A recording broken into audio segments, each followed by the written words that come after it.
Sinong bubunutan ngayon? Anong bubunutin? Teeth. Sirang teeth. Excited ka?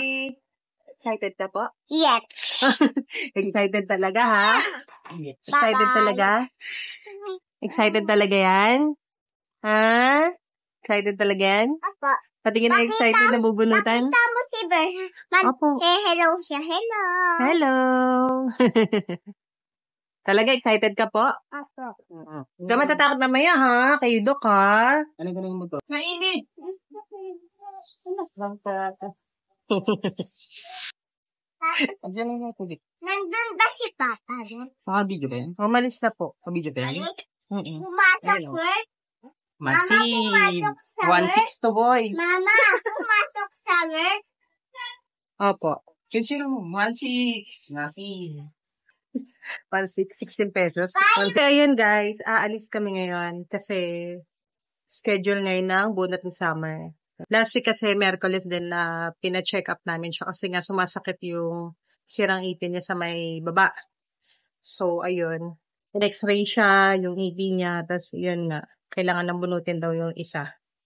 So, dalawa kasi sila sa may baba. Pero yung isa, nakamakuha pa naman daw ng pasta. So, mamaya malalaman pa namin. Nakabahan ako para kay Bebe. At saka wala kasi akong idea sa ano. Hindi pa, never din ako nabunutan sa dentista. Kaya, parang yung feeling ko ngayon, yung mag-a-apply ka ng trabaho, ganun kinakabahan. Kinakabahan ako sa kanya, pero hindi ko sinasabi. Hindi ko rin sinasabi na matatakot ako. Sabi ko lang kay May. Lagi ko lang siyang nire-remind na, huwag ka matatakot sa doctor, ha? At saka, pag masakit, huwag kang malikot, ha? Nandun lang si mama at papa, ha? Ganun na yung sinasabi ko sa kanya. Ayoko ipakita sa kanya na, kinakabahan ako. Pero totoo, kinakabahan talaga ako. Pinag-pray ko na sana maging okay. At sana maging okay kapag nabunutan siya. Sana mabilis lang, hindi matagalan. Hindi siya mag-iyak-iyak or magwala.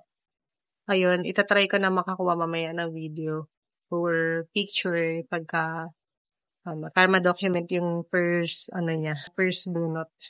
So, yun. Sana maging okay lahat, Lord. Please. Please, Lord. Andito na kami, guys. Ayun, nag-park lang sa may.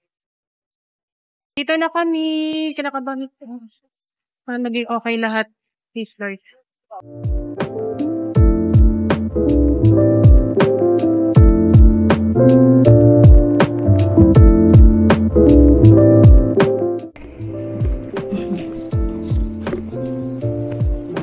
Excited ako, sabi mo. Excited ako.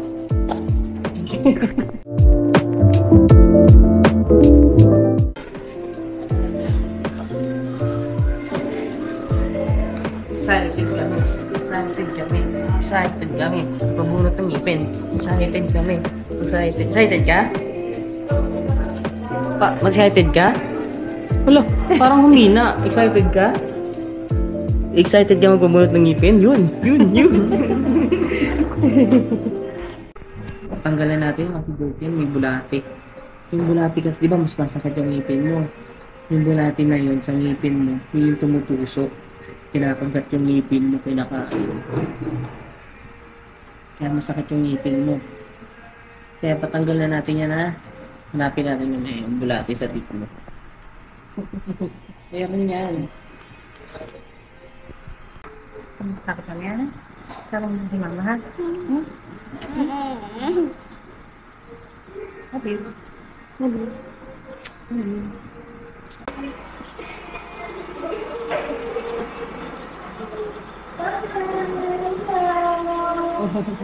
Aulan, ouchie. Hindi na daw ito nasakit, Okay lang, dito muna si Mami, ha? Dilit mo Dito naman, lang si anak, ha? Mami, ha? First time niya po, no? Opo.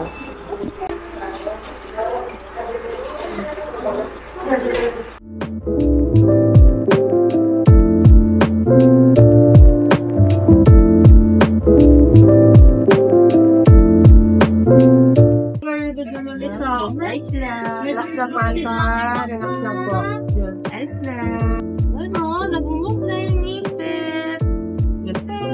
Angat ko lang konti, ha? Mga pass lang tayo, okay? Opo, okay.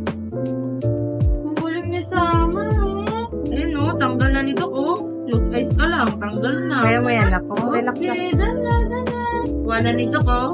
Basta dok. Ganyan naman Oo, yun. tama. Oh, diba? Diba? Nabigatan lang ito sa summer. Galing mo. All dance. Yay! Yay! Hindi na nakilang. Hindi ka sticker na. Yan. So, lahat ko meron sa summer kasi very good stay. Saan natin lalagay, baby? Taas natin ito sa issue. Next up. Notice? O, sige. Well done. Wow! Wow! My like. Saan? Dito pa? Oh, dami mo na ano mamaya. Yeah. Dami buburan si mami. Kabila ulit. Kabila naman. Bilang yan. Pakita mo kay daddy. Sabihin mo, ano ka ha? There you go. Awesome. Dalawang awesome. Si very good stuff. Saka, that's one. That's first. Ang dami mong stamp. Oh, very good. Yay! Ikaw, Summer, ha? Hindi ka umiyak? Hindi ka umiyak. Hindi ka. Naririnig ko nga siya eh. Inaano siya, minomotivate sa loob. Wow, ano yan? Gusto nga pumasok, kaso lang baka nakita ako pag ano. Kaya ikaw na lang. Ito mo yan? Nalaki ng tit mo? Hala, thank you po. Ang laki! Haba, no? Oo. Ito bumubo ka na doon kami ni Doc kasi yung panibago nandun na daw. Ah, kaya bumubuka to? Oo. Tapos yung nandoon sa gitna, yun yung infection niya kanining pinapailan ni Doc na parang malagkit. Ganun pala yan, bumubuka. Ikaw, tinan mo, dumi ng tito. Kita mo? Ew! Yun yung sumasakit. Tapos after a week daw yung ano niya, may sa ipin niya. Pasta? Ang kulit ang itsura ng ipin, no? Bin, tapang mo. Nabidyoan mo siya doon? Hey, tapos na yung bunot niya. Ayun, pakita mo yung mouth mo na. Oh. Very good. Mamaya papalitan natin yan ng bago. Pagka daw napuno na daw ng dugo. Kagatin mo lang yan ha, sabi ni Doc ha. Kagatin mo lang yan. Galing mo na ka, tapang na. Tapang niya talagang naiiyak mo ako sa loob eh. Alam mo, ikaw naman kasi Naiiyak ako sa loob. Alam ko talaga kaya niya. Hindi. Kinakabahan ako na. Tapos habang titignan ko siya, nakita ko talaga sa kanya ang tapang niya. Kaya parang napaproud din ako. Kaya nga. Kaya parang naiiyak ako. Naririnig ko nga siya kasi minomotivate niya siya. Narinig ko, ang galing naman ni Summer. Ang tapang naman, very good naman niya.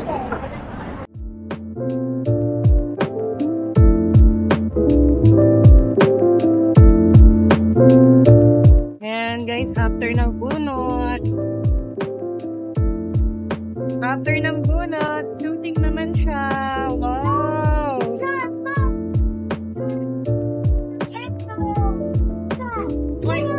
Favorite niya talaga yan, shooting. Yan yung pampalubag niya ng loob ngayon na nabunutan siya yung shooting. Oh?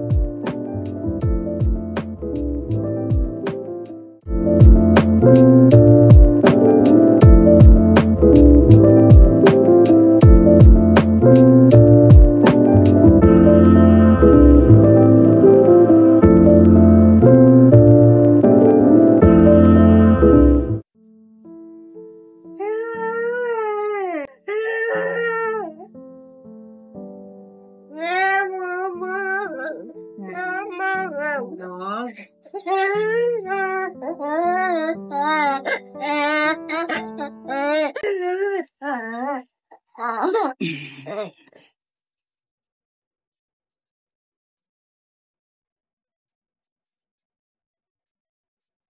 Ayan.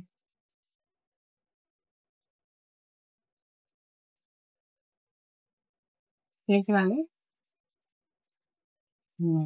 Yes, lang.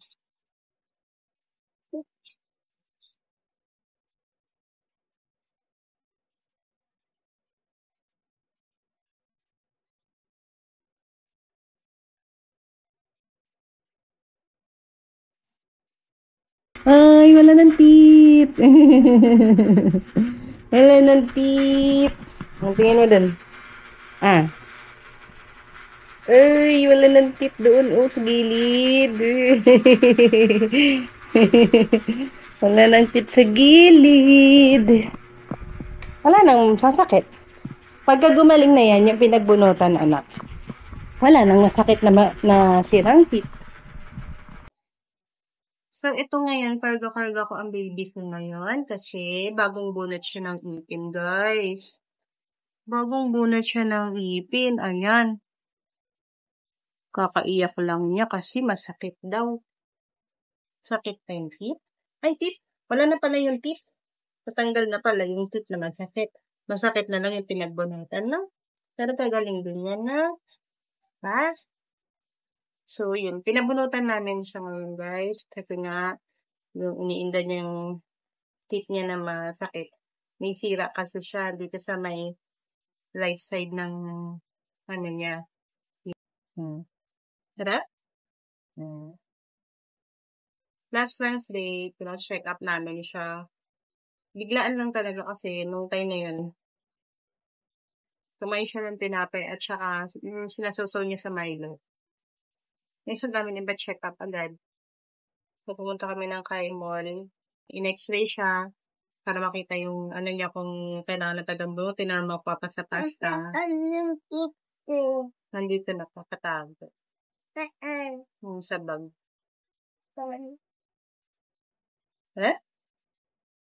Yan. Tapos in-advise ng doc na kailangan na daw bunutin kasi umaabot na dun sa kasi yung sinasabi nila mga ano, hindi na siya kaya ng pasta, kailangan nilang bunutin. Niresetahan siya ng for 1 week na antibiotic para mawala yung infection. Ngayon, after 1 week, bumalik kami. So, kanina, bumalik kami dun sa, mga 3 p.m. Ngayon, wala na ibang patient. So, na-accommodate agad siya kanina. Tapos, water. Saglit, pinili mama dun. So, ayun nga, kanina, actually, bago pa kami pumunta sa clinic, talagang hindi ko lang sinasabi tsaka pinapalata. Pero ako talaga yung kinakabahan talaga. Ako yung kinakabahan kasi hindi ko pa kasi na-experience niya mabunutan ng sa clinic talaga. Kasi naalala ko nung bata ako talagang more on lang, sinulid lang. Hinilid na lang sinulid yun. Yung ko. Okay. Bakit niya tula? Yan ako sa jacket mo, anak ko. Yum. Tapos, wala akong idea kung anong feeling na And then, ayun kanina, parang nung nasa loob kami nung habang binubunutan siya. Medyo parang ako yung naiiyak na eh. Kasi nakikita ko siya na ang brave niya talaga. Sobrang pinamotivate doon siya ng doc sa kanong assistant na doc. Na good girl nga siya, ganyan. Tapos ang nakakatuwa sa kanya kasi hindi siya naglilikot, hindi rin siya nagwala. Talagang relax lang siya. Behave lang siya. Sobrang kaproud ako sa baby ko. Kasi ako yung kinakabahan talaga para sa kanya. Tapos nakita ko siya parang tapang niya talaga. Tapos nakipagtitigan na lang siya sa akin. Parang hindi siya kumukuha ng ng lakas niya ng loob. Pero ang galing mo dun, Nak. Good job ka talaga dun, Nak. Sige, good job ka dun. Ang tapang mo kanina. Nakayan mo yung nakaya mo yung nulat kanina sa inyo yung doc, Ang bilis lang, Ha? Masakit nga lang na. Pero, mabilis na. No? Tsaka, ngayon, nung after na siyang bunutan, punta kami dun sa may World of Fun. Kasi sabi niya, gusto niya mag-shooting. So, naman namin kasi para pang kalubag ng loob niya, ganyan. Kasi yun, 3 token lang siya. Umayaw na. Hindi talaga umayaw. Okay. Meaning, talagang may masakit. Yun sa talaga siyang nararamdaman. Tapos, ayun, nagpakarga na siya. Tapos, kumain lang kami sa Latin Rice na April 12. Tapos, uwi na kami. Tapos pagdating namin dito, hiniga ko siya. Kaya hindi lang sasabihin. Kaya alam ko may masakit sa akin. Tapos ang hiniga ko siya, biglang umiyak. Pag uwi natin, lahat doon mo naramdaman na masakit talaga. Ganyan yan. Hindi na masyado. Hindi na masyado. Sakit ka din ba? Yan mo, wala lang yun, ha? Na. Ano siya? Gusto niya magpakarga. Nalusaw na yung ice cream mo? May donut? Mamay? Mama? Strawberry kasi na eh. Yung flavor kasi kinakain yung strawberry. Undahan na, tayo matapon.